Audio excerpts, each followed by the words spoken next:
Friends, welcome to Sai Puppy Kitchen. Today என்ன lunch வேணும்னு பார்ப்போம் வாங்க. என்ன சாப்பாடுனா சுட சுட சாதங்க. சாதம் வடிச்சு எடுத்து வச்சிருக்கேன். சுட சுட சாதம், அப்புறம் குழம்பு, சிக்கன் குழம்பு, நல்லா காரமா சிக்கன் குழம்பு. இன்னைக்கு நான் மசாலா எப்போதுமே 2 டைப்பா மசாலா அரைச்சு போட்டு பண்ணுவேன்.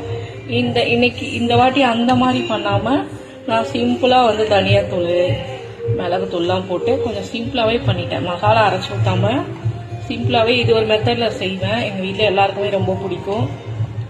சாப்பாடு, டிஃபன் எல்லாத்துக்குமே, சப்பாத்தி, பூரி, பரோட்டா எல்லாத்துக்கும் நல்லா இருக்கும். சாதத்துக்கு நல்லா இருக்கும். சாதத்தோட ரொம்ப டிஃபனுக்கு ரொம்ப அருமையா இருக்கும் இந்த குழம்பு.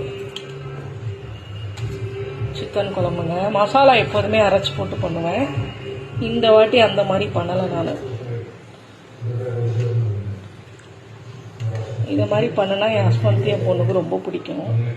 என்னைக்காவது ஒரு நாள் இப்படி பண்ணிடுவேன். நான் இது ஃபுல் வீடியோ போடலை என் சேனலில். மசாலா அரைச்சி போட்டதான் நாட்டுக்கோழியில் என்னோட சேனலில் போட்டிருக்கேன். அப்புறமா சிக்கன் மிளகு வறுவல் பண்ணியிருக்கேங்க கூட. சிக்கன் மிளகு வறுவல், சிக்கன் மிளகு வறுவல் நல்லா காரமா சிக்கன் மிளகு வறுவல்.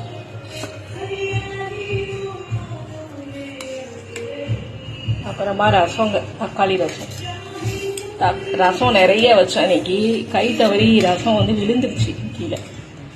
அதனால அப்புறம் சின்ன பாத்திரத்துக்கு மாத்திட்டேன். நிறைய வச்சேன். எப்போதும் நான்வெஜ் செய்யற அன்னைக்கு ரசம் நிறைய வைப்பேன்.